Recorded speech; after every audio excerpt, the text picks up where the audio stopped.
મુખ્યમંત્રી શ્રી ભૂપેન્દ્રભાઈ પટેલના માર્ગદર્શનમાં ગુજરાતના યુવાનોને વધુમાં વધુ તક મળે તે માટે ગુજરાત પોલીસ વિભાગની ચાલુ મહિનામાં જ ગુજરાત પોલીસ દળમાં કુલ 14,507 નવી જગ્યાઓ માટે ભરતી પ્રક્રિયા જાહેર કરવામાં આવશે, જેમાં પીએસઆઈ, લોકરક્ષક જેવી મુખ્ય કેડરના 13,591 જગ્યાઓ અને ટેકનિકલ કેડરની 916 જગ્યાઓનો સમાવેશ થાય છે।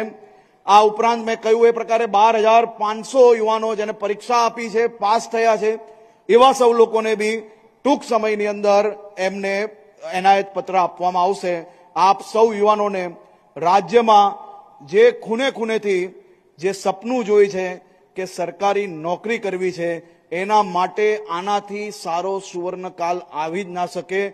એ પ્રકારની વ્યવસ્થાઓ, ઝડપથી પરીક્ષાની વ્યવસ્થાઓ, સારી રીતે પરીક્ષા થઈ શકે, હકદારોને નોકરી મળી શકે, તે માટે ભૂપેન્દ્રભાઈ પટેલની સરકાર દ્વારા એક પછી એક મહત્વના નિર્ણય લેવામાં આવ્યા। સફળતાપૂર્વક પરીક્ષાઓ પૂર્ણ થાય છે અને નોકરીના એનાયત પત્ર બી ઝડપથી લોકોને આપવામાં આવે છે।